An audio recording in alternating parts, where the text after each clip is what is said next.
Hello friends, welcome back to VM classes of home science. I hope आप सब ठीक होंगे, मोटिवेटेड होंगे, अच्छे से प्रिपेयर कर रहे होंगे, आप एक्टिव होंगे अपने एग्ज़ाम्स को लेके।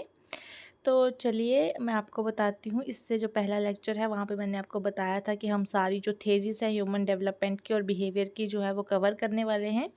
और उस वाली लेक्चर में मैंने आपको ओवरव्यू दिया था कि हम कौन कौन सी थेरी जो है कवर करेंगे, कहाँ कहाँ से जो है क्वेश्चन पूछे गए हैं। तो उन्हीं थ्योरी में से आज हम करेंगे फ्रॉइड की साइको एनालिटिक साइकोसेक्सुअल थ्योरी।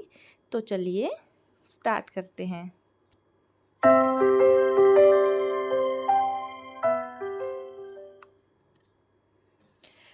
तो यहाँ पे मैंने आपको बताया था, ये तो हमारा जो है वो एक प्लान है कि हम क्या क्या करेंगे, इस चैनल पे क्या क्या प्रोवाइड आपको करा जाएगा। नेक्स्ट है आपका theories of human development and behaviour, unit 7 human science की यूजीसी नेट के सिलेबस का। Authentic sources is life span development, John W Santrock की बुक से लिया गए हैं जितने भी थेरीज हैं, और भी 2-3 बुक्स जो हैं इसमें इंक्लूड की हैं। तो आपको पूरा जो है एक ऑथेंटिक कंटेंट यहाँ पे प्रोवाइड होगा। तो ओवरव्यू मैं थोड़ा सा दे देती हूँ कि ये सारी थेरीज़ हैं। इससे पहले वाले लेक्चर में जो है मैंने आपको बताया कि हम कौन कौन सी थेरीज़ कवर करेंगे और कौन कौन सी थेरीज़ में क्या क्या पूछा जाता है, वो सब बताया है। आप इससे पहले वाला लेक्चर देख लीजिए। तो आज हम अपना स्टार्ट करेंगे फ्रॉइड का साइको एनालिटिक साइकोसेक्सुअल थ्योरी। तो आज हम इस थ्योरी में क्या क्या चीज़ें कवर करेंगे मैं बताती हूँ आपको। फ्रॉइड का साइको एनालिटिक साइकोसोशल थ्योरी, ये आप खुद में ही बहुत बड़ी थ्योरी है और यहाँ से हर बार कोई ना कोई क्वेश्चन पूछा जाता है। Psychic energy generated by libido. Libido क्या है वो इस बारे में बात करेंगे इस लेक्चर में। फ्रॉइड के जो माइंड स्ट्रक्चर है, id, ego, superego, conscious, unconscious, subconscious mind, उसकी बात करेंगे। ह्यूमन बिहेवियर जो है वो किससे मोटिवेटेड होता है, driving instinct, life instinct, death instinct से। और जो साइकिक एनर्जी है, जो ड्राइविंग फोर्स है, लिबिडो है, वो कहाँ से जो है वो जनरेट होता है, उसको कैथार्सिस, एंटी कैथार्सिस कहते हैं, उसकी बात करेंगे। फ्रॉइड की थ्योरी ऑफ साइकोसेक्सुअल डेवलपमेंट की 5 स्टेजेस हैं। हर स्टेजेस में किस चीज़ की बात की है, कौन सी एज में कौन सी स्टेज फॉल करती है, कौन सी स्टेज का कौन सा जो है एक एरोजेनस जोन है, उसकी बात करेंगे। और फ्रॉइड के डिफेंस मैकेनिज्म्स जो कि बहुत सारे हैं, और फ्रॉइड की ड्रीम एनालिसिस जो कि जिसमें मॉडल्स भी हैं उसकी थ्योरीज में, और कुछ बहुत सारे इंपॉर्टेंट टर्म्स भी उसमें दिए हैं। तो ये बहुत सारी जो है खुद में ही बहुत बड़ी थ्योरी है। तो आज के दिन में हम सारी फ्रॉइड की ही थ्योरी कवर करेंगे, फिर उसके बाद 1 बाय 1 करके हम सारी थ्योरीज कवर करेंगे।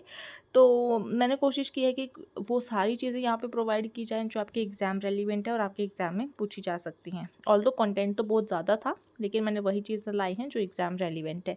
ठीक है, तो चलिए स्टार्ट करते हैं।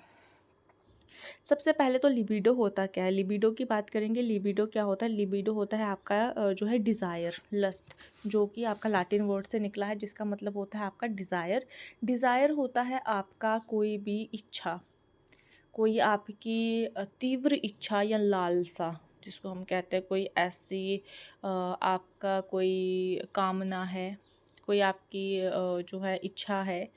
तो मतलब कोई भी इच्छा जो आप चाहते हैं कि वो अनुभव करना चाहते हैं, मतलब आपको एक तरह से फीलिंग है कि हाँ हमारी ये वाली इच्छा जो है वो पूरी हो जाए। ठीक है, आप एक चीज़ की एक कामना करते हैं, एक खुशी पाने के लिए भी होती है, कोई आपका विशेष उसमें लक्ष्य रहता है, आपका कोई एम है जहाँ आप ख्वाहिश करते हैं एक तरह से कि काश ये चीज़ होती। तो एक तरह से डिज़ायर आपका, एक तरह से लस्ट को हम लिबिडो कहते हैं। हम इसको अच्छे से, लिबिडो लैटिन वर्ड डिज़ायर से निकला है, तो डिज़ायर का मतलब क्या होता है मैंने वो बताया आपको। लिबिडो क्या होता है? लिबिडो को डिस्क्राइब किया है instinctual energy of the sexual drive. तो ये किसने किया है? ये फ्रॉइड ने कहा है इंस्टिंक्चुअल एनर्जी। इंस्टिंक्चुअल एनर्जी खुद में ही एक टर्म है जिसका इंस्टिंक्ट का मतलब होता है नेचुरल, जो अंदर से कोई चीज़ निकल के आ रही है। तो यहाँ पे इंस्टिंक्चुअल एनर्जी का मतलब है नेचुरल एनर्जी, वो एनर्जी जो आपने प्लान नहीं की है, जो नेचुरली आपके अंदर से निकल के आई है। कोई भी एनर्जी, आपकी क्यूरियोसिटी, आपका इमोशन, आपका रिएक्शन किसी चीज़ को देख के, तो वो आपका नेचुरल है। ठीक है, वो इंस्टिंक्चुअल है, मतलब नेचुरल है। तो सेक्सुअल ड्राइव यहाँ पे कहा है कि कोई भी मतलब एक्टिविटी, जो ये जो लिबिडो है, ये टर्म जो है वो रिवॉल्व ही करता है sexual activity, sexual drive, sexual pleasure से रिलेटेड। पहले तो फ्रॉइड ने यही सारी चीज़ें कही थी कि जो लिबिडो है वो सेक्सुअल ड्राइव है, सेक्सुअल अर्जीज़ हैं, सेक्सुअल डिज़ायर हैं, लेकिन बाद में इसने इसको थोड़ा ब्रॉड किया, तो इसने कहा कि लिबिडो खाली सेक्सुअल डिराइव नहीं है, ये सेक्सुअल एक्टिविटी से कन्फाइंड नहीं है। जो भी एनर्जी, जो भी मेंटल एनर्जी है बिहाइंड पर्पसफुल ह्यूमन एक्टिविटीज़, मतलब जो भी एक्टिविटी एक ह्यूमन करता है उसके पीछे जो भी उसकी एनर्जी रहती है वो लिबिडो है। फॉर एग्जांपल इंडिविजुअल कहीं पे कोई प्रोजेक्ट बना रहा है, किसी भी एक्टिविटी के पीछे जो भी ड्राइविंग फोर्स रहती है किसी भी बिहेवियर के पीछे, वो आपकी जो है लिबिडो है। मैं इसके आपको एग्जांपल देती हूँ। फॉर एग्जांपल आपका बर्थडे है और आपको किसी ने गिफ्ट दिया, ठीक है, आपको किसी ने गिफ्ट दिया, आपका बर्थडे है। अब आपको क्यूरियोसिटी हो रही है कि मैं कब उस गिफ्ट को खोलूँ, तो इसके पीछे की जो एनर्जी है, जो आपको क्यूरियोसिटी हो रही है, ठीक है, आपका एक इमोशन है कि कब मैं उसको खोलूँगी तो मुझे क्या देखने को मिलेगा, तो वो जो क्यूरियोसिटी है ना, वो भी एक आपकी लिबिडो की ही एग्जाम्पल है। मतलब वो आपका एक बिहेवियर है जो आपको मोटिवेट कर रहा है, एक ड्राइविंग फोर्स है जो आपको बोल रही है कि कब आप इस गिफ्ट को खोल के देखो। तो लिबिडो जो बेसिकली है वो क्या है आपका, वो लिबिडो खाली आपका जो है सेक्सुअल एक्टिविटी से ही कन्फाइंड नहीं है। कोई भी मेंटल एक्टिविटी आप करते हैं, कोई भी ह्यूमन एक्टिविटी आप करते हैं, जैसे फॉर एग्जांपल आप कोई प्रोजेक्ट बनाते हैं, ठीक है, तो प्रोजेक्ट के बनाने में आपको जो है एक मेंटल एनर्जी चाहिए, ठीक है, तो उसके प्रोजेक्ट के पीछे जो आपका एक प्रोजेक्ट जो है एक पर्पसफुल एक्टिविटी है, ठीक है, आप पर्पसली उसको बना रहे हैं, लेकिन उसके पीछे आपको क्या चाहिए, उसके में आपको एक मेंटल एनर्जी चाहिए, आपको सोचना है उसमें कि मैंने कौन सी चीज़ कहाँ पे प्लान करनी है, प्रोजेक्ट कैसे प्लान करना है, ठीक है, तो उस एक्टिविटी के पीछे आप जो है एक अपनी मेंटल एनर्जी यूज़ कर रहे हैं, तो वो है आपका लिबिडो। यहाँ पे इन्होंने कहा है कोई भी बिहेवियर है, जो भी आपका बिहेवियर है, पॉजिटिव है, नेगेटिव है, आपका बिहेवियर, आप इमोशनली आप जैसे रो रहे हैं या फिर आपका खुश हैं आप, उसके पीछे की जो भी ड्राइविंग फोर्स है, जो भी आपको मोटिवेट कर रही है, जो भी आपको उकसा रही है, जो भी आपको रिएक्ट करने पे मजबूर कर रही है फोर्स, तो वो आपकी फोर्स है लिबिडो, ठीक है। तो अब यहाँ पे फ्रॉइड ने कहा है कि जो भी इंडिविजुअल की स्टेज है, जैसे फ्रॉइड की स्टेजेस हैं, 5 स्टेजेस हैं, तो इन्होंने कहा है कि हर एक स्टेज पे जो है इंडिविजुअल की एक स्पेसिफिक एरिया पे एक लिबिडो जो है वो फोकस्ड रहता है। इन्होंने कहा है कि लिबिडो जो है वो फोकस रहता है एक स्पेसिफिक एरिया में, ठीक है। तो जब एक बॉडी पार्ट के एक स्पेसिफिक एरिया में जो है वो एनर्जी फोकस्ड रहती है, लिबिडो जो है वो फोकस्ड रहता है, उसको हम कहते हैं एरोजेनस जोन। जैसे फॉर एग्जांपल आपकी ओरल स्टेज है, आगे हम उसको पढ़ेंगे, तो ओरल स्टेज में आपकी जो एनर्जी है, जो आपका लिबिडो है, वो माउथ तक ही रहता है, तो यहाँ पे जो एरोजेनस जोन है वो माउथ है। फिर एनल वाली स्टेज में आपका एरोजेनस जोन जो है वो एनल रहेगा, ठीक है। तो ये था आपका लिबिडो। लिबिडो आपका ज़्यादा कुछ नहीं है। लिबिडो आपका खाली सेक्सुअल एक्टिविटीज़ से रिलेटेड ही कन्फाइंड नहीं है कि वो सारी सेक्सुअल एक्टिविटीज़ जो आपको प्लेजर देती हैं, जो आपको क्या बोलते हैं, मोटिवेट करती हैं कुछ चीज़ें करने के लिए, सेक्सुअल एनर्जीज़ खाली तो नहीं। लिबिडो जो है वो आपकी सारी साइकोलॉजिकल, जो भी आपकी साइकिक एनर्जी रहती है, जो भी साइकोलॉजिकल एनर्जी रहती है आपकी किसी भी बिहेवियर के पीछे, ड्राइविंग फोर्स, किसी भी पर्पसफुल एक्टिविटी के पीछे जो भी एनर्जी रहती है, वो आपका सारा लिबिडो है, ठीक है। तो लिबिडो आपका कुछ नहीं है, एग्जाम में पूछेंगे तो लिबिडो तो अगर सेक्सुअल एनर्जी वाला ऑप्शन दिया है, सेक्सुअल डिज़ायर, सेक्सुअल लस्ट, इस तरह की दिया है तो आप मार्क करेंगे। अगर आपको दिया है कि कोई भी ड्राइविंग फोर्स है बिहाइंड बिहेवियर, तो उसको जो है फ्रॉइड ने क्या कहा है, लिबिडो कहा है। कोई भी मेंटल एनर्जी किसी पर्पसफुल ह्यूमन एक्टिविटी के में जब हम इन्वेस्ट करते हैं मेंटल एनर्जी, तो उस एनर्जी को क्या कहते हैं, तो उसको भी जो है वो लिबिडो कहा है फ्रॉइड ने। फिर नेक्स्ट है आपका, अच्छा लिबिडो में और कौन सी चीज़ है, और चीज़ जो है लिबिडो में कहा गया है आपका, फ्रॉइड ने कहा है लिबिडो के मोटिवेटिंग बिहेवियर जो मैंने आपको पहले बताए, लाइफ इंस्टिंक्ट, डेथ इंस्टिंक्ट, उससे पहले भी फ्रॉइड ने कहा है कि जो भी हमारी साइकिक एनर्जी है वो हमारा लिबिडो जनरेट करता है, ठीक है। जो भी हमारे ड्राइविंग फोर्स जो लिबिडो है वो हमारी क्या जनरेट करता है, साइकिक एनर्जी जनरेट करता है। तो जो भी हमारी मेंटल स्टेट है वो किससे इन्फ्लुएंस करती है, तो मेंटल स्टेट हमारी 2 कंपीटिंग फोर्सेस रहती हैं जिसमें हमारी जो है वो कंपीट करती है। तो इसी के अंडर आता है कि लिबिडो जो है वो हमारी मेंटल स्टेट्स को जो है वो कंप्लीट करती हैं 2 फोर्सेस। पहली आती है आपकी कैथैक्सिस। मैच द फॉलोइंग में ये दे देंगे या स्टेटमेंट दे के पूछ लेंगे कि according to Freud 2 competing forces is that influenced our mental states are. तो कैथैक्सिस और एंटी कैथैक्सिस। कैथैक्सिस क्या होता है? कैथैक्सिस होता है मेंटल एनर्जी। आप किसी भी चीज़ के पीछे जो अपनी मेंटल एनर्जी इन्वेस्ट करते हैं तो उसको हम क्या बोलते हैं? कैथैक्सिस बोलते हैं। इसका एग्जांपल, सेम एग्जांपल लेंगे, प्रोजेक्ट। ठीक है, आप एक प्रोजेक्ट बना रहे हैं, प्रोजेक्ट में आप प्लानिंग कर रहे हैं कि हम कौन सी चीज़ कहाँ पे फिक्स करेंगे, कौन सी चीज़ कब अप्लाई करेंगे, किसको इसको कैसे चलाएंगे, इसमें कौन कौन सी जो है हम इंस्ट्रूमेंट या कौन कौन सी इक्विपमेंट्स का यूज़ करेंगे। तो ये आपका, इसके पीछे जो है आप क्या इस्तेमाल कर रहे हैं? अपनी मेंटल एक्टिविटी, अपनी मेंटल एनर्जी इस्तेमाल कर रहे हैं ना, अपनी सोच इसमें इस्तेमाल कर रहे हैं, साइकोलॉजिकल या थिंकिंग कर रहे हैं कि हम क्या क्या इसमें चीज़ें करेंगे। तो इसमें आप जो भी इन्वेस्ट कर रहे हैं मेंटल अपनी एनर्जी, उसी को हम कहते हैं cathexis. Cathexis is nothing but an investment of mental energy in any idea, किसी आइडिया में, किसी ऑब्जेक्ट में, किसी पर्सन में। जैसे फॉर एग्जांपल आप किसी पर्सन को काउंसलिंग दे रहे हैं, तो आप उसको काउंसलिंग दे रहे हैं, तो आप उसको काउंसलिंग देने के लिए क्या कर रहे हैं? अपनी साइकोलॉजिकल थिंकिंग यूज़ करके उसको जो है समझा रहे हैं।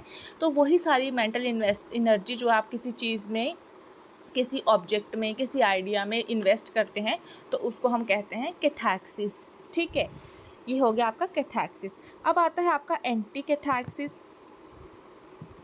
एंटी कैथैक्सिस आपका क्या है?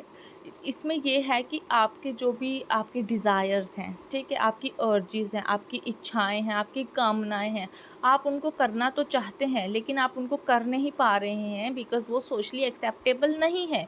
तो वो सारी इच्छाएं, सारी अर्जीज़, सारी डिज़ायर्स आप उनको क्या कर रहे हैं? रिप्रेस कर रहे हैं, मतलब दबा रहे हैं, बिकॉज़ वो सोशली अनएक्सेप्टेबल्स हैं। ठीक है, तो वो ये हो गया आपका एंटी कैथैक्सिस। और कैथैक्सिस का ऑपोजिट, ऑल्दो एंटी कैथैक्सिस में भी जो है वो आपकी बहुत सारी मेंटल एनर्जी इस्तेमाल होती है, बिकॉज़ आप जो है क्या है, आप अपनी इच्छाओं को रिप्रेस कर रहे हैं, तो ज़ाहिर सी बात है उसमें भी आपकी बहुत सारी जो है मेंटल एनर्जी इन्वेस्ट होती है। तो लेकिन एंटी कैथैक्सिस में क्या है, वो सारी अर्जिस और डिज़ायर जो सोशली अनएक्सेप्टेबल हैं, वो सारे प्लेजर जो भी आप चाहते हैं कि वो फुलफ़िल हो जाएं, लेकिन वो फुलफ़िल नहीं हो सकते बिकॉज़ वो सोशली अनएक्सेप्टेबल है। वो कोई भी हो, कोई भी प्लेजर हो सकता है, किसी तरह का कुछ भी। तो वो सारी चीज़ें जो सोशली अनएक्सेप्टेबल हैं, आप खुद सब सोच सकते हैं कि कौन कौन सी चीज़ें जो हैं वो सोशली अनएक्सेप्टेबल हैं और इंडिविजुअल जो है वो करना चाहता है लेकिन कर नहीं पाता है। ठीक है, तो और इसमें कौन सी चीज़ है, इसमें लाइफ इंस्टिंक्ट और डेथ इंस्टिंक्ट की भी अब हम बात करेंगे। तो मैं थोड़ा इसको बता दूं आपको, जो एंटी कैथैक्सिस है ना, वो सारी समाज के अनुसार वो सारी अस्वीकार्य मतलब अनएक्सेप्टेबल इच्छाएं हैं जिनको हम रोकना चाहते हैं, मतलब अपनी कामनाओं को दबाते हैं एक सामान्य रूप से। ठीक है, तो ये आपका एक एंटी कैथैक्सिस है।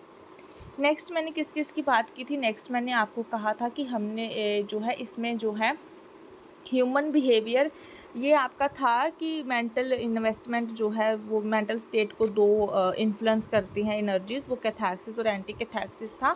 अब हम बात करेंगे किस चीज़ की, कि जो भी ह्यूमन बिहेवियर है वो मोटिवेटेड रहता है by two different driving instinct. Human behaviour, मैंने आपको बोला ना, जो भी लिबिडो है उसके पीछे एक ड्राइविंग फोर्स रहती है। तो अब जो भी ह्यूमन बिहेवियर है उसके पीछे भी दो ड्राइविंग इंस्टिंक्ट रहते हैं जिनको हम कहते हैं लाइफ इंस्टिंक्ट और दूसरा आपका है डेथ इंस्टिंक्ट।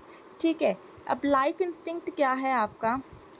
लाइफ इंस्टिंक्ट वो है जहाँ पे आप अपनी जो सर्वाइवल के लिए वो सारी रिलेटेड जो वो बेसिक नीड्स हैं, जो आप अपना एक सर्वाइव करते हैं, रिप्रोड्यूस करते हैं, प्लेजर करते हैं, वो सारी एक्टिविटीज़ जो आपको ज़िंदा रखने में हेल्प करता है, वो आपका लाइफ इंस्टिंक्ट है।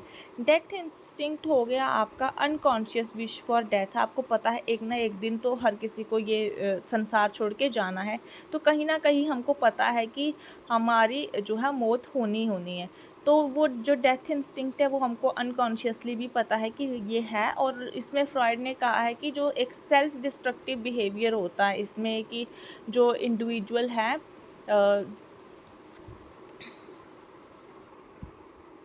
इसमें जो लाइफ इंस्टिंक्ट में मैंने आपको बताया ना कि जो भी बेसिक नीड हमारी रहती हैं सर्वाइवल के लिए, रिप्रोडक्शन के लिए, प्लेजर के लिए, उसमें बहुत सारी चीज़ें आती हैं जो हमें ज़िंदा रहने में मदद करती हैं। हमारा खाना हो गया, घर मकान हो गया, अपना हमारे जो है लव्ड वंस हो गए, हमारी जो इंटीमेसी, हमारी जो सेक्सुअल लाइफ है वो आ गई। अब डेथ इंस्टिंक्ट में जो है फ्रॉइड ने कहा है कि हमारी कहीं ना कहीं अवचेतन जो है एक इच्छा रहती है, हमारा अनकॉन्शियस विश रहती है डेथ के लिए, कि बिकॉज एवरी इंडिविजुअल नो कि एक टाइम पे जो है इंडिविजुअल को जाना ही जाना है इस दुनिया से। तो जो भी हमारा फ्रॉइड का ये बिलीव है कि हर एक ह्यूमन बिलीव में जो भी इंडिविजुअल है उसमें ये होता है बिलीव कि जो भी है हमारी डेथ होनी है, और ये एक अनकॉन्शियस विश जो है हमारी रहती है। इसमें उन्होंने कहा है कि जो भी हमारा सेल्फ डिस्ट्रक्टिव बिहेवियर है, ये वाली टर्म याद रखना, सेल्फ डिस्ट्रक्टिव बिहेवियर, ठीक है। सेल्फ डिस्ट्रक्टिव बिहेवियर जो है हमारा, कि वो एक ऐसा एक्सप्रेशन है जहाँ पे was one expression of the death drive. एक डेथ ड्राइव जो है हमारा, उसके पीछे जो हमारा कौन सा एक्सप्रेशन रहता है, कौन सा बिहेवियर रहता है, वो है सेल्फ डिस्ट्रक्टिव बिहेवियर। तो ऑल्दो डेथ इंस्टिंक्ट को भी कौन बैलेंस करके रखता है? Life instinct. तो लाइफ इंस्टिंक्ट भी डेथ इंस्टिंक्ट को बैलेंस करके रखते हैं, ठीक है। ये चीज़ आपने याद रखनी है। आई समझ। अब नेक्स्ट हम बात करते हैं, हमने पढ़ लिया आपका 2 चीज़ें। अब हम नेक्स्ट बात करते हैं फ्रॉइड के 3 लेवल्स ऑफ माइंड, जिसमें है कॉन्शियस माइंड की बात की है, प्री कॉन्शियस माइंड की और अनकॉन्शियस माइंड की। और इसने जो है इस थेरी ने, जो फ्रॉइड की थेरी है, इसमें किसके साथ कंपेयर किया है? आइसबर्ग के साथ। जैसे आप देख सकते हैं ये एक आइसबर्ग है और इसके साथ कंपेयर किया है थ्री स्टेट्स माइंड की, जो 3 स्टेट्स हैं, conscious mind, pre conscious mind और अनकॉन्शियस माइंड। कॉन्शियस माइंड जैसे आप देख रहे हैं, ये जो विजिबल पार्ट है, जो हमको सामने दिख रहा है, जो विजिबल पार्ट है, वो कौन सा पार्ट है? Conscious mind. कॉन्शियस माइंड में क्या आता है? सबसे पहले तो कॉन्शियस का मतलब समझिए, कॉन्शियस होता है चेतन। अब मतलब वो वाला स्टेट एक इंसान के माइंड की जहाँ पे आप अवेयर हैं हर चीज़ के बारे में। प्रेजेंट मोमेंट आप लगा लीजिए, ठीक है, प्रेजेंट मोमेंट। अभी हमें पता है, हम अवेयर हैं कि मैं क्लास ले रही हूँ और आप लोग पढ़ रहे हैं, ठीक है, इस सिचुएशन के बारे में हम अवेयर हैं। अब पंखा चल रहा है, एसी चल रहा है, कूलर चल रहा है, और कौन कौन सी आवाज़ें साइड से आ रही हैं, ये सारी चीज़ें जो हमारे प्रेजेंट टाइम पे हो रही हैं, हम अवेयर हैं जिस चीज़ से, वो सारी एट अ गिवन मूवमेंट किसी भी टाइम पे, तो हम जो जिस चीज़ से अवेयर हैं वो हमारा कॉन्शियस माइंड है, ठीक है। इसमें जो है कॉन्शियस माइंड में जो है क्या क्या चीज़ें आ जाती हैं? हमारे थॉट्स जो हम एट मोमेंट सोच रहे हैं, हमारी मेमोरीज़ जो हमको एक मोमेंट पे याद आ जाती हैं, हमारी ख्वाहिशात, हमारी क्या ख्वाहिशें हैं, ठीक है, जिनके बारे में हम अवेयर हैं। इसका कीवर्ड ही है अवेयरनेस, प्रेजेंट मोमेंट और अवेयरनेस, ठीक है। तो ये वो वाला एस्पेक्ट है हमारी मेंटल प्रोसेसिंग का, जिसमें हम सोच सकते हैं और रैशनली, मतलब हम अच्छे से डिसीजन मेकिंग कर सकते हैं। Mental process that we can think and talk about rationally. इसमें सारी मेमोरीज आ जाती हैं और ये पार्ट जो है हमारा कॉन्शियस रहता है। इसमें हम कोई भी जो भी हमारी मेमोरी है उसको ईज़िली याद कर सकते हैं अपने, मतलब हमारी कोई मेमोरी है, जैसे कॉन्शियस माइंड है, मैं अभी क्या कर रही हूँ, जैसे फॉर एग्जांपल मैं आपकी क्लास ले रही हूँ और मैंने पेन अपना कहीं पे रख दिया, और मैं क्लास लेते लेते उस चीज़ को रिट्रीव कर सकती हूँ वापस में कि मैंने पेन कहाँ पे रखा, ठीक है। तो मतलब हमारी जो है वो सारी एक्टिविटीज़ जो हम अपनी एट प्रेजेंट अवेयरनेस में ला सकते हैं, वो हो गया कॉन्शियस। अब है आपका pre conscious mind. Conscious mind में हमने वो सारी चीज़ों की बात की वो जिसके बारे में हम एक्टिवली अवेयर हैं, और इसी से रिलेटेड है हमारा प्री कॉन्शियस माइंड। अब आपका प्री कॉन्शियस माइंड वो माइंड है जो आपका लिटल विजिबल है, थोड़ा विजिबल है। यहाँ पे आप देख सकते हैं ये पूरा विजिबल है बिकॉज हम एक्टिवली हर चीज़ के बारे में अवेयर हैं। प्री कॉन्शियस माइंड में हम लिटल जो है विजिबल है बट अवेयर है। जैसे प्री कॉन्शियस माइंड में कौन सी चीज़ें आ जा सकती हैं, वो सारी चीज़ें जो हमारे दिमाग में ऑलरेडी प्रेजेंट हैं, ठीक है, प्रेजेंट हैं हमारे दिमाग में, लेकिन हम उनके बारे में अवेयर नहीं हैं, ठीक है। अभी हम उनके बारे में अवेयर नहीं हैं कि हमारे दिमाग में कौन कौन सी चीज़ें प्रेजेंट हैं। बहुत सारी चीज़ें होंगी हमारे दिमाग में, हमारी मेमोरीज, थॉट्स, बहुत सारी ऐसी बातें जो हम अभी अभी एक टाइम पे याद नहीं कर सकते, लेकिन वो सारी हमारे दिमाग में कौन कौन सी मेमोरीज़ हैं उनको वापस से जो है हम रिट्रीव कर सकते हैं।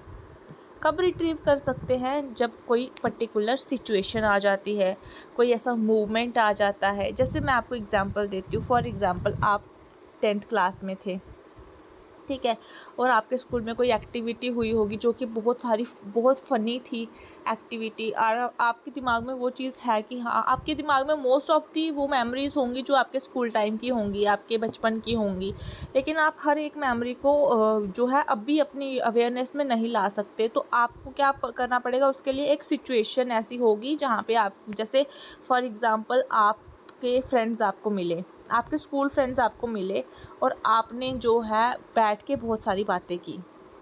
आपने बैठ के बहुत सारी बातें की, तो आपने जब वो बातें की तो आपको यहाँ पे लगा कि हाँ यार, हमारे स्कूल में ऐसे होता था, वैसे होता था, ये वाली एक्टिविटी भी होती थी, ये वाला इवेंट जो था वो कितना फ़नी था, वो हमारा फ्रेंड ये था, हम ऐसे बात करते थे, वैसे बात करते थे। तो हमने जो भी प्री कॉन्शियस माइंड में हमारे दबा हुआ था, तो हमने क्या किया, उसको रिट्रीव कर लिया।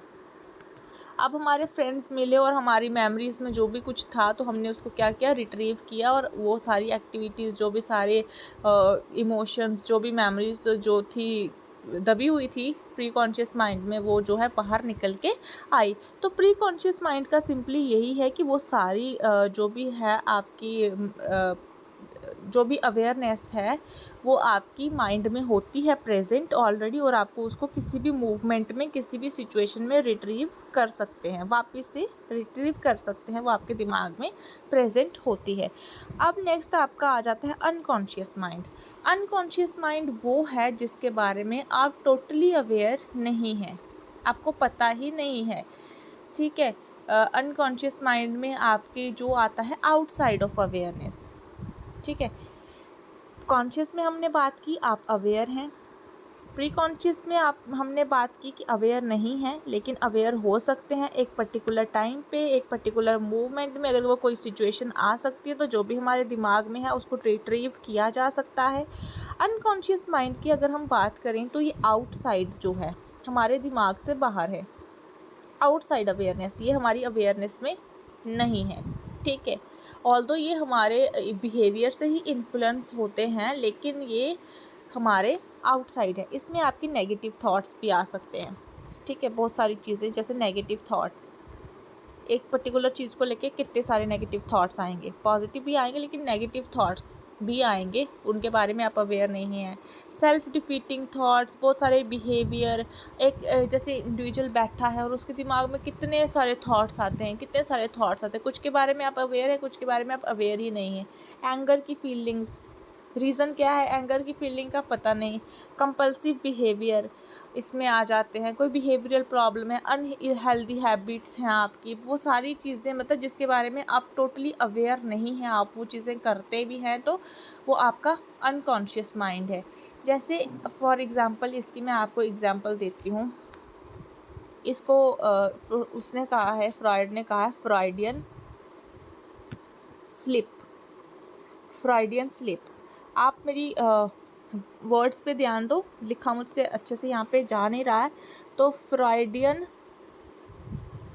स्लिप इसको कहा है। जैसे हम बात करते हैं, जैसे हमने बातों बातों में किसी को कुछ कह दिया, ठीक है, जैसे फॉर एग्ज़ाम्पल हमने बातों बातों में किसी को कुछ बुरे वर्ड्स कह दिए, वो सारी बातें जो हमने नहीं कहनी थी, एक हीट ऑफ द मोमेंट में हमने उसको वो चीज़ कह दी। फिर हम रियलाइज़ करते हैं कि वो एक्सीडेंटली मेरे मुंह से निकल गया, क्योंकि मुझे पता नहीं था, मैंने वो बोलना नहीं था, लेकिन वो मेरे मुंह से निकल गया, ठीक है। तो जैसे फॉर एग्ज़ाम्पल, इसकी एग्ज़ाम्पल है, आपने अपनी वाइफ़ को बुलाना है, किसी आपने आपकी वाइफ़ का नाम लगा लो, आपकी वाइफ़ का नाम शगुफ्ता है, और आपने उसको बुला लिया अपनी एक्स गर्लफ्रेंड के नाम से। आपने उसको इंटेंशनली नहीं बुलाया, जानबूझ के नहीं बुलाया, लेकिन आपके मुंह से उसका नाम निकल गया, तो वो क्या है, वो आपका अनकॉन्शियस चीज़ है, और उसको फ्रॉइड ने कहा, टर्म दिया है फ्रॉइडियन स्लिप।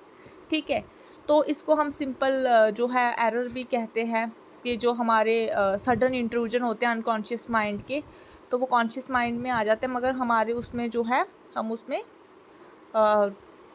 इंटेंशनली वो चीज़ नहीं करते हैं। ठीक है, तो ये आपका अनकॉन्शियस माइंड है।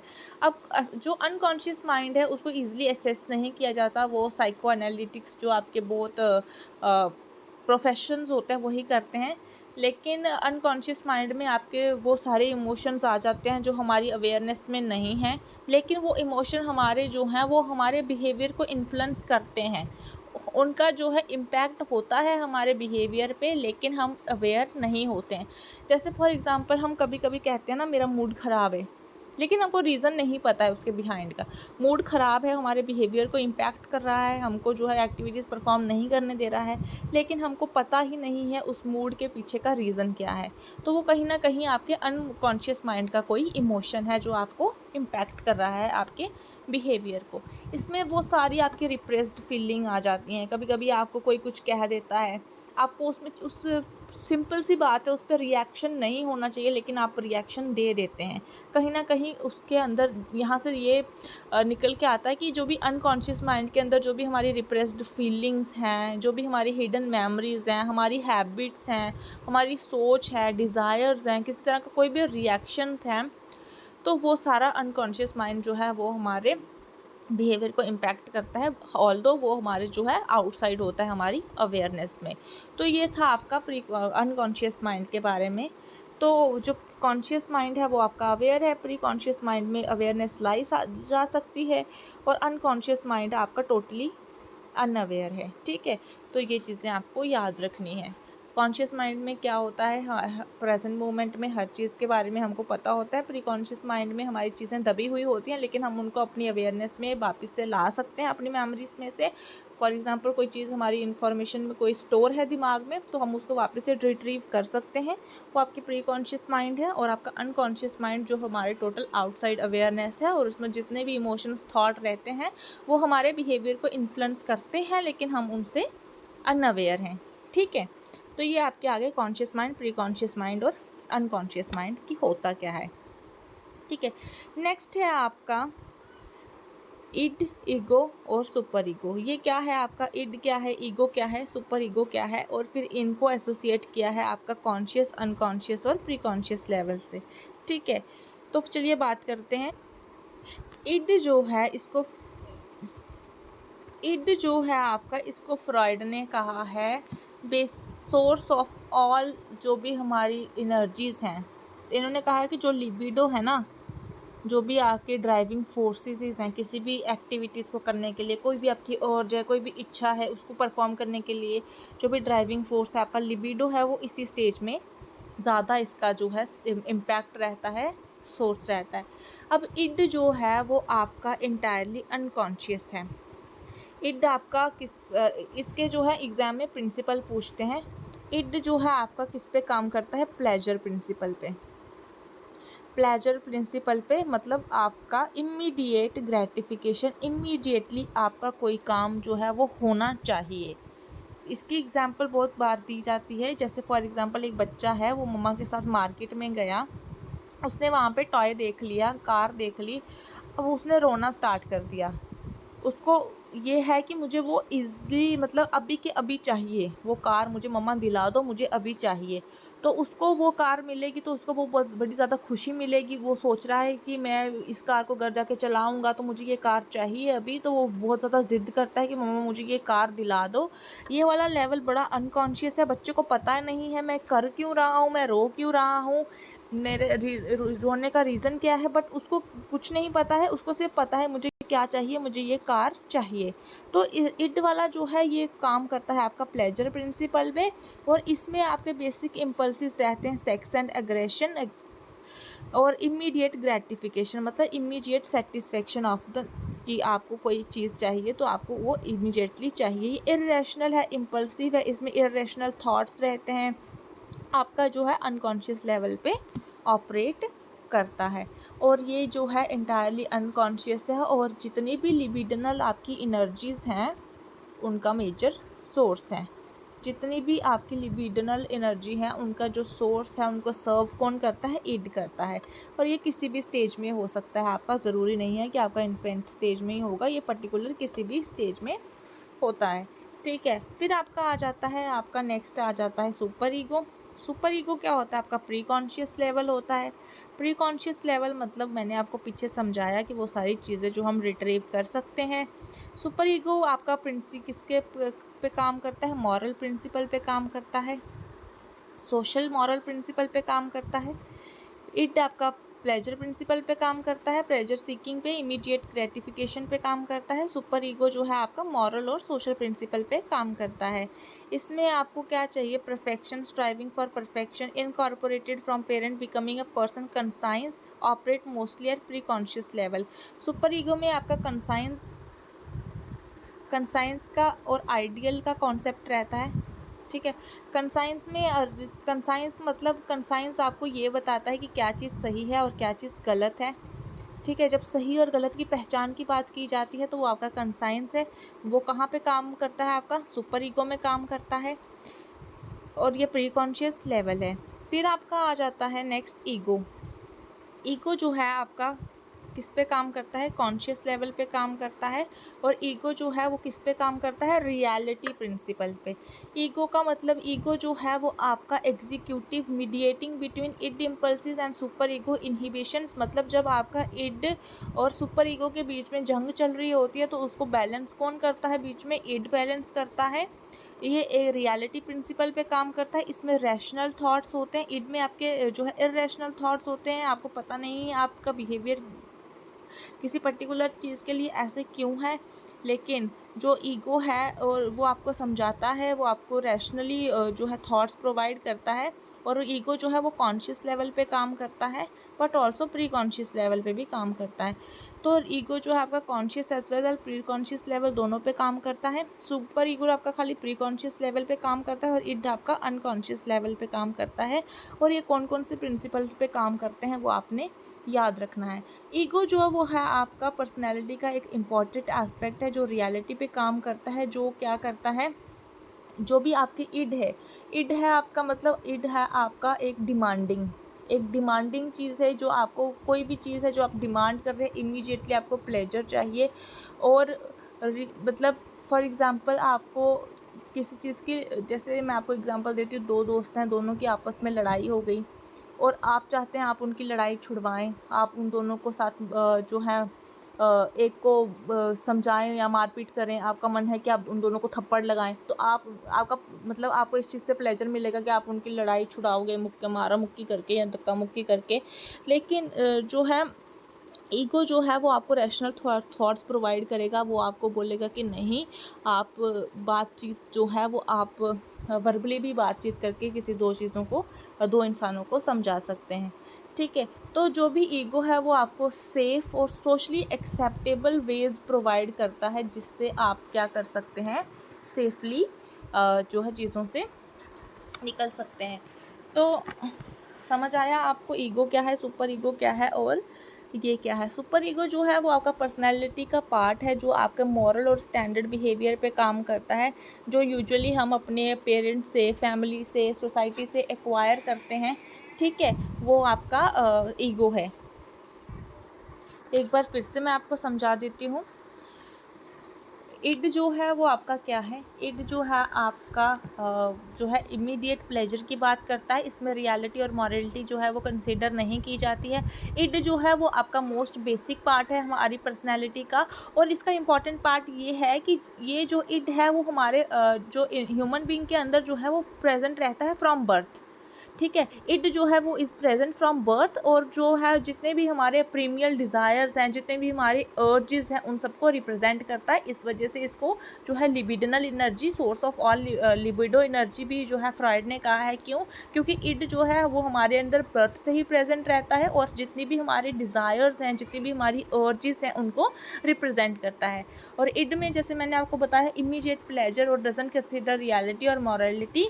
तो इसमें इमीडिएट प्लेजर और ग्रेटिफिकेशन की बात होती है। इसकी एग्जांपल ये है कि जब आपको भूख लगी होती है तो आप क्या करते हैं, अपने दिमाग में इमेजिन करते हैं किसी फूड की इमेज, तो आपको वो खाने की इच्छा होती है। जैसे फॉर एग्जांपल आप जो है सोशल मीडिया स्क्रॉल कर रहे हैं और आपने पिज़्ज़ा की पिक्चर देख ली और आपको अंदर से एकदम से इच्छा हो गई कि मुझे वो पिज़्ज़ा खाना ही खाना है। आप उसको कंट्रोल नहीं कर पा रहे हैं, अपनी इच्छा को, अपने प्लेजर, आपको लगता है कि मुझे अभी पिज़्ज़ा खाना ही खाना है और मुझे खा के बहुत आराम मिलेगा। तो वो जो आपको अंदर से एनर्जी जो प्रोवाइड हो रही है कि मुझे पिज़्ज़ा खाना है, वो क्यूरियोसिटी हो रही है आपको कि आपको पिज़्ज़ा खा के प्लेजर मिलेगा, आपको पिज़्ज़ा खा के बहुत अच्छा लगेगा, आपको एंग्जायटी हो रही है तो आप पिज़्ज़ा खाएँगे, आपको जो है वो ठीक हो जाएगा। तो वो जो एनर्जी, पीछे की एनर्जी, वो लिबिडनल एनर्जी है।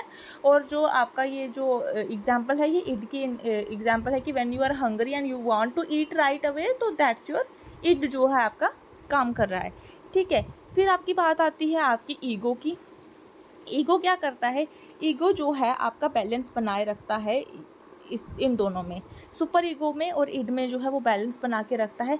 ईगो जो है वो हमारी जो भी इड है, जो भी इसकी जो भी प्लेजर है, हमको प्लेजर चाहिए, तो वो जैसे मैंने आपको बताया कि आपकी लड़ाई हो रही है किसी दोस्त के साथ और आपको लगता है कि आप उसको मुक्का मारेंगे या मारपीट करके जो है उसका गुस्सा जो है, अपना गुस्सा शांत कर लेंगे, तो आपको उससे प्लेजर मिलेगा, आपको खुशी मिलेगी कि हाँ मेरा मन तो कर रहा है मैं इसको मुक्का मारूं, इसका मुंह तोड़ दूं। लेकिन आप ये चीज़ कर नहीं सकते, आपका ईगो आपको ये करने से रोक रहा है। आपका ईगो ये चाहता है कि आप ये ना करें क्योंकि ये सोशली एक्सेप्टेबल नहीं है। तो ईगो जो है वो रियलिटी प्रिंसिपल पे काम करता है, वो सारी रियलिस्टिक चीज़ें ट्राई करता है और कोशिश करता है कि वो जो इड के डिज़ायर्स हैं ना, जो इड का प्लेजर है, जो इड का डिज़ायर है, वो उसको इस तरह से फुलफ़िल कराए जो सोशली एक्सेप्टेबल है। जैसे यहाँ पे ये है कि मुक्का नहीं, ईगो आपको कहेगा कि मुक्का नहीं मारना है, तुम इससे बातचीत करके अपनी प्रॉब्लम को सॉल्व कर लो। तो ठीक है, तो ये ईगो का काम है। ईगो जो है वो आपका इमीडिएट प्लेजर को जो है वो डिले करने में हेल्प करता है। जैसे आपको लगता है कि मुक्का मार के मुझे सुकून मिलेगा, इसको आपको लगता है इमीडिएट आपको प्लेजर मिलेगा, तो कहीं न कहीं ईगो जो है वो इसको डिले कर देगा, आपके अंदर जो है रैशनल थॉट प्रोवाइड करेगा कि नहीं, वर्बली आप इस चीज़ को सॉल्व कर सकते हैं, तो आपको इस चीज़ का लॉन्ग टर्म बेनिफिट मिलेगा। ठीक है, तो ईगो क्या करता है, ईगो डिले करता है इमीडिएट प्लेजर को फॉर लॉन्ग टर्म बेनिफिट।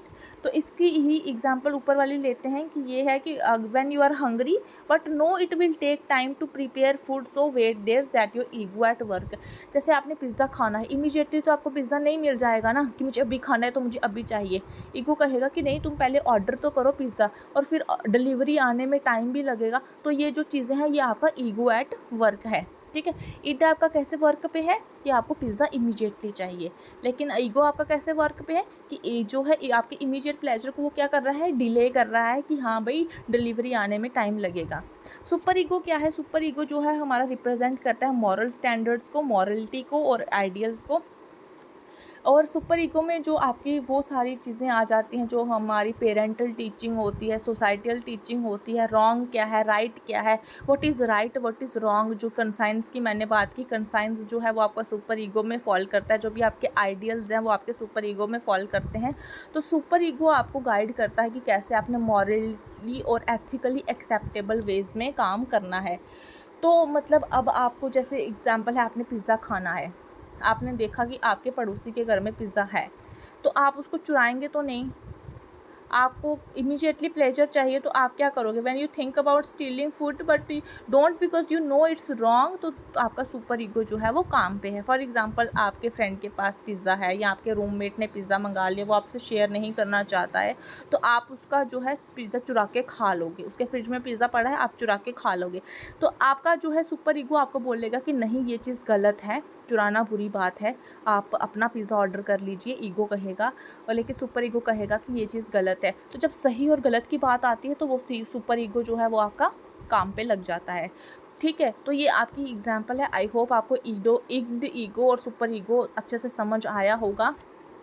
तो इड जो है वो आपका बेसिक डिज़ायर का सोर्स है, ईगो जो है वो आपके डिज़ायर्स को रियलिटी में अप्लाई करने की कोशिश करता है, और सुपर ईगो जो है वो कंट्रोल करता है कि आप कैसे उनको मॉरल स्टैंडर्ड के थ्रू यूज़ कर सकते हैं। तो ये था आपका इड, ईगो और सुपर ईगो।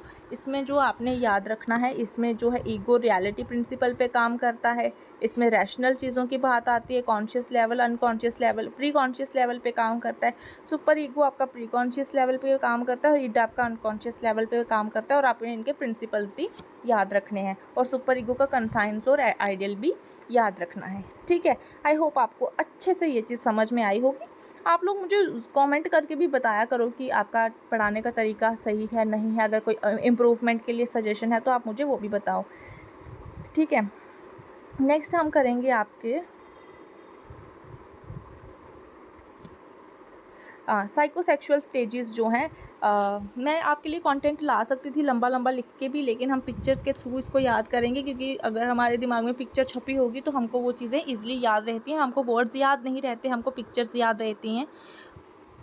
तो चलिए एक एक करके हम ये जो है सारी स्टेजेस कवर करेंगे। पहली स्टेजेस आ जाते हैं ओरल स्टेज।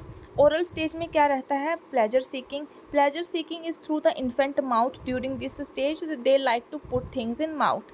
तो हमने लास्ट टाइम पे बात की एरोजेनस जोन की। एरोजेनस जोन वो जोन रहता है जहाँ पे आपका एक पार्ट बॉडी का एक पर्टिकुलर स्टेज पे जो है रहता है। तो एरोजेनस जोन यहाँ पे माउथ है। इस स्टेज में इन्होंने कहा है कि जो की एक्टिविटी रहती है इंडिविजुअल की वो माउथ रहता है। जो माउथ है वो आपका जिस भी एक्टिविटी में इन्वॉल्व होगा वो आपको प्लेजर देगा। ठीक है, जैसे फॉर एग्जांपल ब्रेस्ट फीडिंग। ठीक है, मदर की ब्रेस्ट फीडिंग, बच्चा जब दूध पीता है, फीडिंग, इसमें फीडिंग प्रैक्टिसेस आ जाती हैं। बच्चा जब मुंह से कोई भी चीज़ खाता है या पीता है तो उसको प्लेजर मिलता है। ठीक है, जैसे थम सकिंग भी करता है बच्चा तो उसको प्लेजर मिलता है। तो वो भी जो भी सारी एक्टिविटीज़ जो अराउंड बच्चे के माउथ रहती हैं वो सारी जो है इसमें आ जाएंगी, और प्लेजर सीकिंग जो सेंटर है वो क्या रहता है? बच्चे का माउथ रहता है। अब इसमें जो है ब्रेस्ट फीडिंग हो गया, वीनिंग हो गया, बच्चे को खाना पिलाना स्टार्ट कर दिया, तो एरोजेनस जोन इसका माउथ है। अब इसमें हर स्टेज में अपना एक लिबिडो होता है और हर स्टेज का एक फिक्सेशन होता है। फिक्सेशन होता है मतलब अगर कोई जो चीज़ है किसी पर्टिकुलर स्टेज में ज़्यादा हो जाती है या कमी रह जाती है किसी स्टेज में, तो एक इंडिविजुअल जो है, एक बच्चा जो है वो क्या होता है, एक पर्टिकुलर स्टेज में फिक्स हो जाता है, तो उसको हम कहते हैं फिक्सेशन। तो लिबिडो क्या है इस स्टेज का? जो इंडिविजुअल है ओरल स्टेज में, जो इन्फेंट है, उसका प्राइमरी सोर्स है, जो उसका इंटरैक्शन है वो कहाँ से हो रहा है किसी चीज़ों के साथ? वो थ्रू माउथ हो रहा है। तो प्राइमरी इंटरैक्शन जो है थ्रू माउथ हो रहा है। तो सकिंग हो गया, जैसे ईटिंग एक्टिविटीज़ हो गया, तो ये सारा इसका लिबिडो है, जो इसको लिबिडनल एनर्जी जो है वो दे रहा है mouth. Pleasure is derived from oral activities जैसे सकिंग, बाइटिंग एंड च्यूइंग। तो ठीक है, तो ओरल स्टेज का जो है सारी एक्टिविटीज़ अराउंड माउथ रहती हैं, जितना भी इंटरेक्शन होती है वो थ्रू द माउथ होती हैं। इसमें आपका सकिंग आ जाएगा, ईटिंग आ जाएगा, मेन एक्टिविटीज़। और प्लेजर जो होता है वो ड्राइव होता है ओरल एक्टिविटीज़ से, such as sucking, biting and chewing. तो की एक्सपीरियंसेस इसमें क्या रहते हैं? आपका फीडिंग, वीनिंग, सकिंग, ईटिंग। और इस स्टेज में जो फिक्सेशन है वो क्या है? अगर इन्फेंट की ओरल नीड्स जो हैं, जितनी भी उसकी ओरल नीड्स हैं जो उसको थ्रू माउथ चाहिए, वो अगर एडिक्वेटली नहीं मिलती हैं, नॉट मेट एडिक्वेटली, मतलब either by being overly indulge, या तो उसको बहुत ज़्यादा ओवरली फीड कर देते हैं, या फिर बीइंग अंडरफेड, या इसमें जो है वो ग्रेटिफिकेशन जो है एक्सट्रीम भी मिल सकता है, और ग्रेटिफिकेशन जो है वो प्लेजर जो है वो अगर बिल्कुल भी नहीं मिला है तो भी इंडिविजुअल इस स्टेज में फिक्स हो सकता है। इसमें ये नहीं है कि कमी रह गई है इंडिविजुअल तो ही स्टेज में फिक्स होगा, नहीं, ओवरली भी हो जाएगा और अंडरफेड भी हो जाएगा, तो दोनों केसेस में जो है इंडिविजुअल फिक्स रह सकता है एक स्टेज में। जैसे इसमें क्या फिक्सेशन रहती हैं, जैसे इंडिविजुअल अगर इस स्टेज में फिक्स रह जाता है तो एडल्टहुड में उसको क्या देखने को मिलेगा? उसका जो बिहेवियर रहेगा, जैसे smoking, nail biting, over eating, excessively talking, ये सारे इस जो है मैनिफेस्टेशन है इस स्टेज की, फिक्सेशन अंडर ओरल स्टेज की। ओरल स्टेज में अगर फिक्सेशन हो जाती है तो एडल्टहुड में जा कर के किस तरह के जो है बिहेवियर देखने को मिलते हैं? एक इंडिविजुअल स्मोकिंग कर लेगा, नेल बाइटिंग, जैसे नेल बाइटिंग बच्चे देखते हैं ना, बहुत सारे अपने नाखून कुतरते हैं, ओवर ईटिंग, बहुत ज़्यादा खाना खाना, और या फिर एक्सेसिवली टॉकिंग, वो बातें करना, तो ये सारी कहाँ की फिक्सेशन है? ओरल स्टेज की फिक्सेशन है। ओरल फिक्सेशन जो है वो ओवरली डिपेंडेंट भी हो सकती है किसी चीज़ पे, और उसमें जो है ओरल स्टिमुलेशन जैसे ईटिंग, ड्रिंकिंग, जैसे फॉर एग्जांपल कोई इंडिविजुअल है, उसको स्ट्रेस हो रहा है और वो अपना जो स्ट्रेस है वो कोप अप करता है खाने के साथ, ईटिंग के साथ, ड्रिंकिंग के साथ, और ओरल स्टिमुलेशन लेकर के जो है वो अपना कोप अप करता है कोई एडल्ट स्ट्रेस के साथ, तो वो भी एक तरह से ओरल स्टेज का ही फिक्सेशन है। आई होप आपको ओरल स्टेज अच्छे से समझ आ गई होगी। तो आपने ओरल स्टेज में क्या क्या याद, अभी तक जो आपको एग्ज़ाम में पूछा गया है वो क्या पूछा है, आपको सिर्फ स्टेजेस पूछी हैं, ठीक है। आपको 5 स्टेजेस दे दी जाती हैं, जहाँ तो उनको बोलते हैं कि इनको जो है सीक्वेंस में अरेंज करो, बस या फिर पूछ लिया जाता है 4-5 3 स्टेजेस इसकी दे देती है, 2 स्टेजेस किसी और थ्योरी की दे देते हैं और पूछते हैं कि इसमें से फ्रॉइड की थ्योरी की स्टेजेस निकालो। अभी तक तो यही पूछा गया है, लेकिन अब आगे जाके जो है एग्ज़ाम का पैटर्न जो है और एग्ज़ाम जो है वो एडवांस लेवल का आ रहा है। अब आपको आगे से ये चीज़ें भी पूछ सकते हैं कि जो ओरल स्टेज का फिक्सेशन की क्या क्या एग्जाम्पल्स हैं, या ओरल स्टेज का लिबिडनल एनर्जी अराउंड कौन से जो है बॉडी पार्ट से है, उसका एरोजेनस जोन क्या है, ठीक है। तो इस तरह के क्वेश्चन आ सकते हैं और आपने एजेस भी याद रखनी है। बर्थ टू 18 मंथ्स तक आपका जो है ओरल स्टेज रहती है, ठीक है।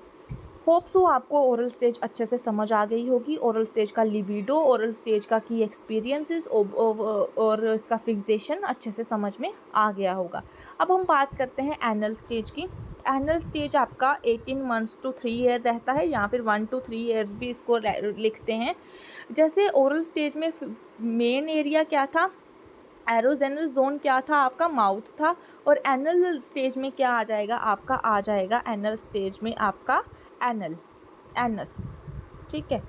एनस जो है एक बॉडी पार्ट है, वो आपका आ जाएगा। इसमें pleasure seeking centre are located in the bowels and bladder, मतलब आपका बाउल कंट्रोल करने में, आपका यूरिन रिलीज़ करने में, यही सारा जो है इंडिविजुअल का यहाँ पे ज़्यादा प्लेजर मिलता है। और चिल्ड्रन यहाँ पे पॉटी ट्रेनिंग या फिर टॉयलेट ट्रेनिंग भी सीखते हैं, ठीक है। ये आपका एनल स्टेज है। अब एनल स्टेज का आपका फोकस एनस है, की एक्टिविटीज़ में टॉयलेट ट्रेनिंग, पॉटी ट्रेनिंग है। लिबिडो इसमें ये है कि आप जो इंडिविजुअल है को प्लेजर मिलता है कंट्रोल करने में अपने बाउल और ये ब्लैडर मूवमेंट को, या फिर रिलीज़ करने में, ठीक है। चिल्ड्रन जो है किसमें प्लेजर मिलता है, उसको प्लेजर मिलता है बाउल को कंट्रोल करने में या फिर रिलीज़ करने में। और अगर एक बच्चा है ना, वो अपनी जैसे सुसु पॉटी कर रहा है ना, वो अपनी विल पे करेगा, अपनी विल पे, अपनी मर्ज़ी से करेगा। उसको जितना भी पेरेंट फोर्स करेंगे ना कि करो करो करो, वो नहीं करेगा। वो तब करेगा जब उसको प्लेजर सीख करना होगा। कभी कभी बच्चे कंट्रोल करते हैं बाउल को प्लेजर के लिए, या फिर कभी कभी रिलीज़ कर लेते हैं अपना सुसु पॉटी इस तरह से, ठीक है। वो अपनी मर्ज़ी से करते हैं, विल पे करते हैं अपनी, ठीक है। यही चीज़ याद रखनी है। और इसमें फिक्सेशन क्या है आपका, इसमें टॉयलेट ट्रेनिंग और आपका बाउल मूवमेंट जो है रहती हैं। फिक्सेशन में क्या है, इसमें इसका फिक्सेशन क्या, लिबिडो आपको पता लग गया कि प्लेजर जो है वो focuses on controlling bowel and bladder movement, और चाइल्ड जो है वो प्लेजर लेता है अपना डिफिकेटिंग में, मतलब अपना रिलीज़ करने में, सुसुपॉटी।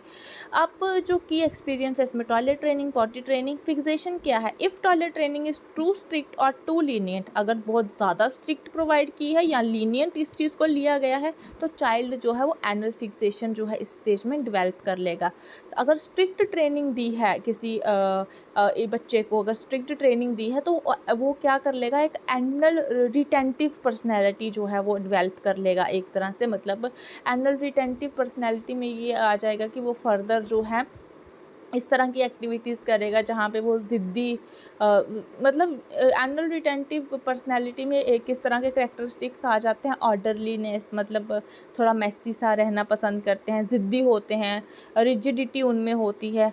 अगर लीनियंट ट्रेनिंग है तो एनल एक्सपल्सिव पर्सनैलिटी रहती है, मतलब जिसमें मेसीनेस, केयरलेसनेस, इमोशनल आउटबर्स्ट्स रहते हैं। तो अगर यहाँ की फिक्सेशन का क्वेश्चन आ जाता है कि एनल स्टेज की जो फिक्सेशन है उसमें किस तरह की पर्सनैलिटीज़ रहती हैं, तो इसमें पर्सनैलिटी रहती हैं anal retentive, anal retentive personality या फिर एनल एक्सपल्सिव पर्सनैलिटी। तो एनल रिटेंटिव पर्सनैलिटी किसी एडल्ट की है तो उसकी क्या करेक्टरिस्टिक्स रहेंगी, वो ऑर्डरलीनेस है, स्टबर्न है मतलब ज़िद्दी है, और रिजिड है, सख्त है। और लीनियर ट्रेनिंग में कौन कौन सी जो रहेंगी, एनल एक्सपल्सिव पर्सनैलिटी रहेगी। तो उसके करेक्टरिस्टिक्स क्या रहेंगे, जो एडल्ट है वो बहुत ही मैसी है, केयरलेसनेस है, और उसमें इमोशनल आउटबर्स्ट्स होते हैं। मतलब इमोशनल आउटबर्स्ट्स आपके हो गए, दबे हुए इमोशन जो है एकदम से बाहर आते हैं। तो ये है आपका एनल स्टेज। ठीक है, होप सो आपको ये समझ में आया होगा। वीडियो लंबा हो गया है तो फैलिक स्टेज नेक्स्ट है आपका फैलिक स्टेज। फैलिक स्टेज का जो है आपका क्या है, boys are more attracted to their mother Oedipus complex and girls are more attracted to their father Electra complex. इनकी बात भी हम करते हैं, लेकिन इस वाली जो स्टेज है आपकी फैलिक स्टेज जो है, इसका जो है आपका एज रहती है 3 years to 6 years। एजेस आपने बहुत अच्छे से याद रखनी है, फिक्सेशन याद रखनी है, की एक्टिविटीज़ याद रखनी है, फोकस एरिया याद रखना है, लिबिडो याद रखना है, बहुत सारी चीज़ें आपने एक के अंदर भी याद रखनी है। अब फैलिक स्टेज जो है, फैलिक स्टेज के अंदर आपका जो फोकस है वो किस पे रहता है, जेनाइटल्स पे, आपके जेनाइटल्स पे, आपके जो प्राइवेट ऑर्गन्स हैं उन पे। अब इसमें जो की एक्टिविटी रहती है वो ये रहती है कि exploring genitals and identifying with the same sex parent.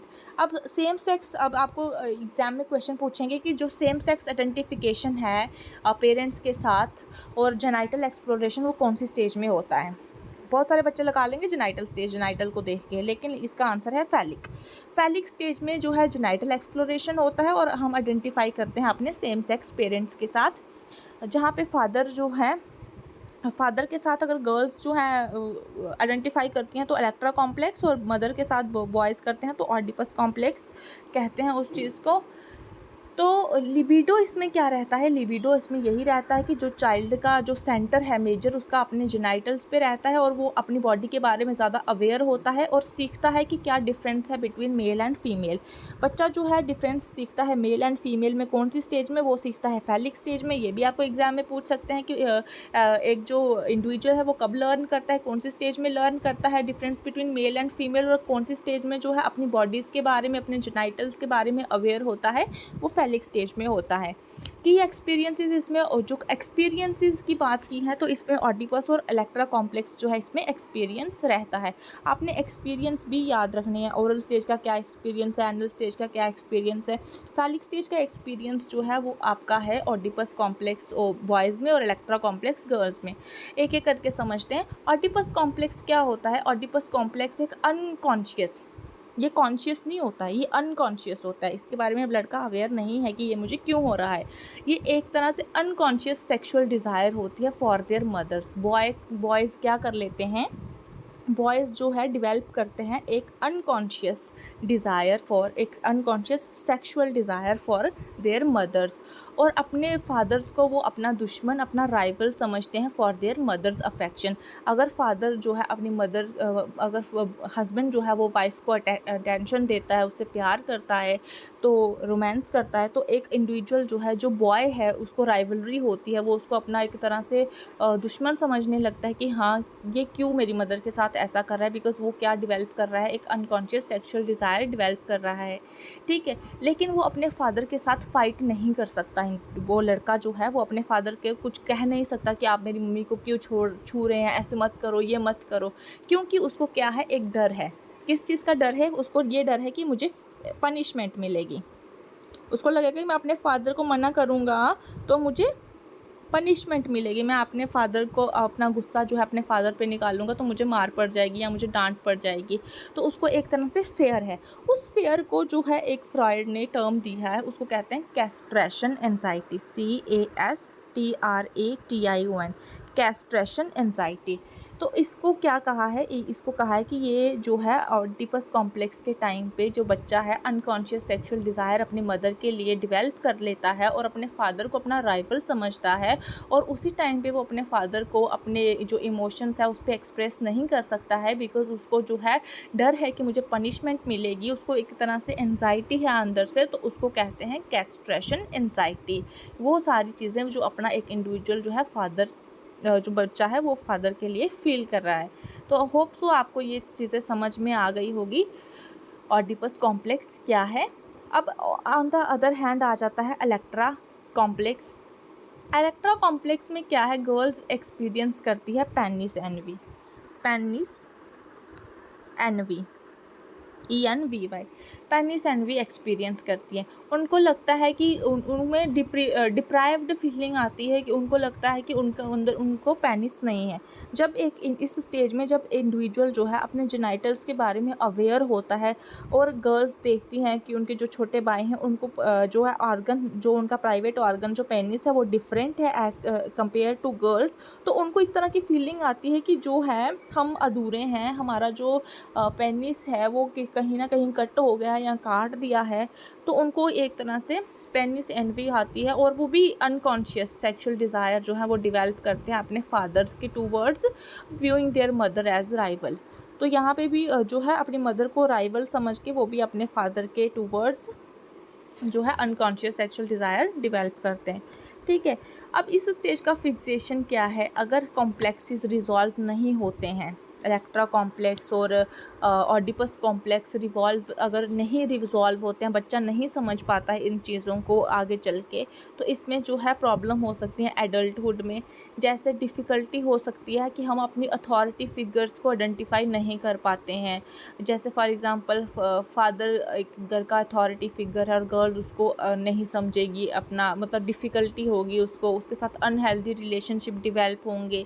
Boys जो है कैस्ट्रेशन एंजाइटी की वजह से वो गर्ल्स के टूवर्ड जो है अपनी फीलिंग्स जो है डिवेल्प नहीं कर पाएंगे और इन्फीरियॉरिटी फीलिंग्स जो हैं वो रखेंगे, मतलब वाइल गर्ल्स में struggle with feelings of inferiority और बॉयज़ जो हैं वो अपने कैस्ट्रेशन एंजाइटी के साथ ही स्ट्रगल करते रहेंगे। तो ये इसका फिक्सेशन है। अगर कॉम्प्लेक्सेस रिजॉल्व नहीं होते हैं तो कौन कौन सी डिफ़िकल्टीज़ आती हैं, अथॉरिटी फिगर्स को आइडेंटिफाई नहीं कर पाते, अनहेल्दी रिलेशनशिप होते हैं, बॉयज़ जो हैं वो अपनी कैस्ट्रेशन एंजाइटी के साथ ही स्ट्रगल करते रहते हैं और गर्ल्स जो है कहीं ना कहीं इन्फीरियॉरिटी फीलिंग्स के साथ जूझती रहती हैं। तो ये था आपका फैलिक स्टेज। अब हम बात करेंगे लेटेंसी स्टेज की। लेटेंसी स्टेज आपके आ जाते हैं 6 ईयर टू 11 ईयर्स। इसको 11 ईयर्स कभी कभी प्यूबर्टी भी बोलते हैं, 6 ईयर्स टू प्यूबर्टी तक आती हैं। तो इस वाली लेटेंट स्टेज में जो है ये बड़ी ही शांत स्टेज होती है लेटेंसी। इसमें क्या होता है, बच्चा जो है सब कुछ छोड़ छाड़ के अपने सोशल स्किल्स पे ध्यान देता है, कंफर्ट जो है फाइंड आउट करता है फैमिली और पेयर्स में, मतलब अपने दोस्तों के साथ ज़्यादा घूमता फिरता है, उनसे ज़्यादा इंटरेक्शन करता है। इस स्टेज में जो है डोरमेंट सेक्सुअल फीलिंग्स, मतलब जो उसकी सेक्सुअल फीलिंग्स होती हैं उनको दबा देता है। डोरमेंट सेक्सुअल फीलिंग कहीं ना कहीं वो गुम जैसी हो जाती हैं और वो सेक्सुअल फीलिंग्स को जो है ख़त्म करके, कौन से ख़त्म तो नहीं करते लेकिन उनको कहीं ना कहीं छुपा करके वो अपनी जो है सोशल स्किल्स पे ध्यान देते हैं और कंफर्ट करते हैं अपनी फैमिलीज़ में ज़्यादातर।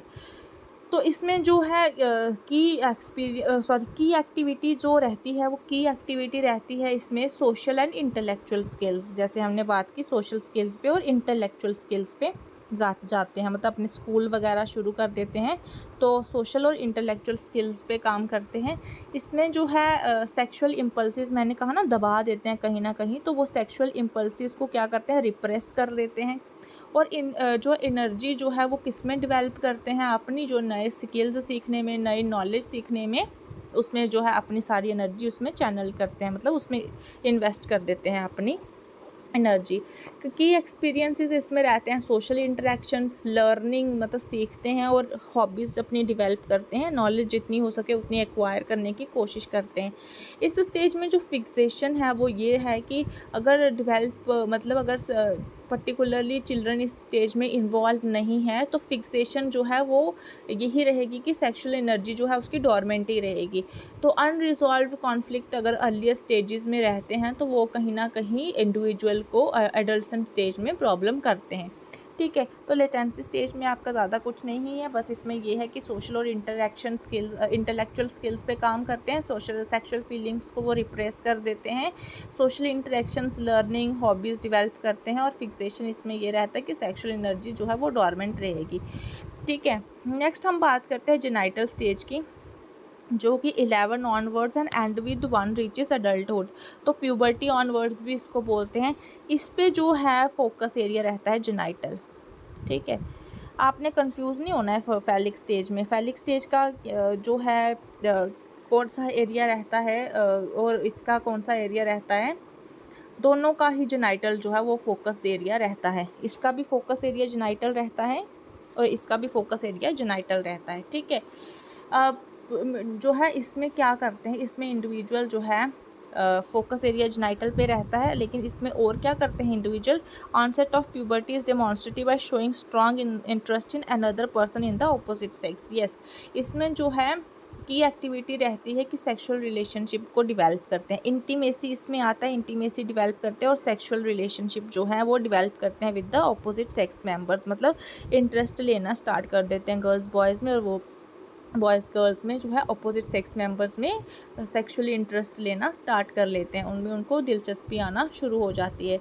तो डिवेलपिंग मैच्योर सेक्सुअल रिलेशनशिप इसमें की एक्टिविटी है। इसमें जो लिबिडनल एनर्जी है वो ये है कि जो सेक्सुअल एनर्जी है वो once again focused on the genital, जो यहाँ पे जो रिप्रेस हो गई थी वो वापस यहाँ पे आके एक्टिव हो जाती है और इंडिविजुअल का जो फोकस है वो जेनाइटल पे रहता है। लेकिन इस टाइम पे वो जो है होमोसेक्सुअल रिलेशनशिप पे काम नहीं करते, यहाँ पे हेट्रोसेक्सुअल रिलेशनशिप पे काम करते हैं।